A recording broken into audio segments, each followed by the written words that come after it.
Pak army chief ఈ మధ్య కాలంలో కొన్ని కీలకమైనటువంటి వ్యాఖ్యలు చేశారు. కశ్మీర్పై పాక్ ఆర్మీ చీఫ్ వ్యాఖ్యలకు పహల్గామ్ దాడికి మధ్య సంబంధం ఉందని భావించవచ్చా? ఎందుకంటే సార్ చాలా కీలకమైన వ్యాఖ్యలు, ఆ వ్యాఖ్యలు చేసిన కొద్ది రోజులకే దాడి జరగడం. అంటే వాస్తవంగా దీనికి ఆన్సర్ ఏంటంటే ఒక రకంగా ఉంది, ఒక రకంగా లేదు.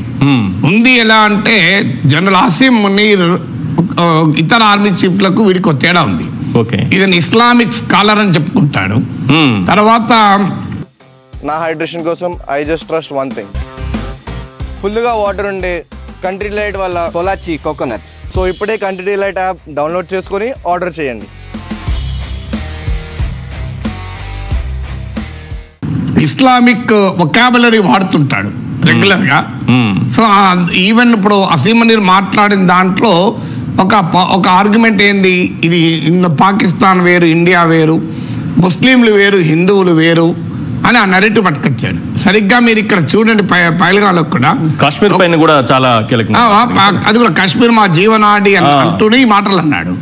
అంటూ అంటే కాశ్మీరు ముస్లింలు మెజారిటీ ప్రాంతం కనుక టూ నేషన్ థియరీ, హిందువులకు భారతదేశము, ముస్లింలకు పాకిస్తాన్ ఏర్పడింది కనుక కాశ్మీర్ అనేది మాదే, భారత ప్రభుత్వ ఆక్రమణకు వ్యతిరేకంగా పోరాడుతున్న మా కాశ్మీరీ ప్రజలకు, హీరోయిక్ గా పోరాడుతున్న మా కాశ్మీరీ సోదరులకు మేము అండగా ఉంటాం అన్నాడు.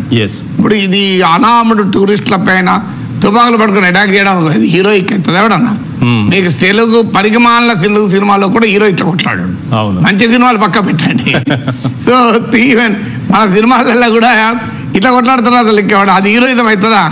సో మన సినిమాలలో చూపెడతాడు విలన్ను, కావాలంటే కత్తి తీసుకో, నీకే పిస్తలిస్తున్నా, దమ్ముంటే రా నాతో అంటారు అని వాళ్ళ నిరాయుధులైన ప్రజలపైన దాడులు చేయడం కూడా హీరోయిజం అవుతుందా?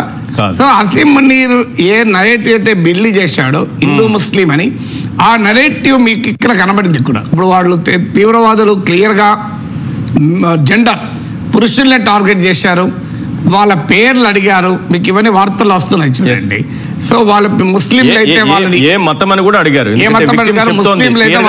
అడిగారు మేము వాళ్ళు నిజంగా అడుగుతున్నారా, ఏదైనా ఇంకేదైనా మామూలుగా నవ్వుతూనే ఉన్నాము, ఇంతలోపలే మాకు సౌండ్ వినిపించింది, ఫాట్ మన్ సౌండ్ వినిపించింది, చూస్తే నా భర్త పడిపోయినారు అక్కడ. అదే అందుకే వాళ్ళు క్లియర్ గా టార్గెటెడ్ కిల్లింగ్ ఇది, అంటే ఒక మతపరమైన విద్వేషాలు. అందువల్ల ఇక్కడ అసీమ్ మునీర్ మాట్లాడిన కొద్ది రోజులకి ఇన్సిడెంట్ జరగడము, అసీమ్ మునీర్ మాట్లాడిన తీరులో ఇన్సిడెంట్ జరగడము, అన్నిటికి మించి అంతకుముందు రావల్కోట్లో జనం ఫిబ్రవరిలోనే ఈ లష్కర్-ఇ తోయిబా, జైష్-ఇ మహమ్మద్ ఇలాంటి సంస్థలతో కూడా సమావేశం కూడా పెట్టింది Pak army.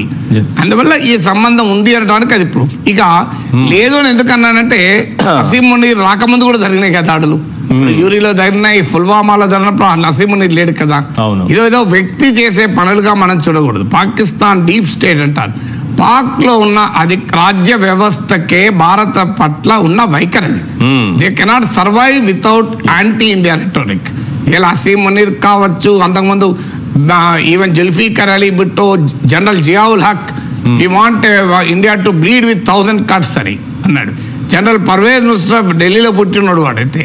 So we know we cannot take back Kashmir but we want India to bleed అన్నాడు.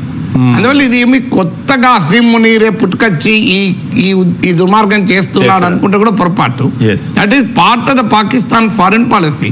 ప్రపంచంలో పొరుగు దేశాలు, ఇరుగు పొరుగు దేశాలు మీరు ఎక్స్పోర్ట్ చేసుకుంటాయి, ఇంపోర్ట్ చేసుకుంటాయి, వీడేమో బాంబులే తీవ్రవాదులు ఎక్స్పోర్ట్ చేస్తాయి. ఇప్పుడు ఇంటి పక్క వాళ్ళు ఉన్నారనుకోండి, ఇలా మా వదిన నేను ఆవకాయ కొత్తగా పెట్టాను, టేస్ట్ చేయండి వదిన అంటారా, మేము కూడా పెట్టాం ఆవకాయ ఈ మధ్య, మా ఆవకాయ పచ్చడి మీరు చూడండి అని మన వాళ్ళు షేర్ చేసుకుంటారు, వీడేమో తీవ్రవాదులు షేర్ చేసుకుంటాడు.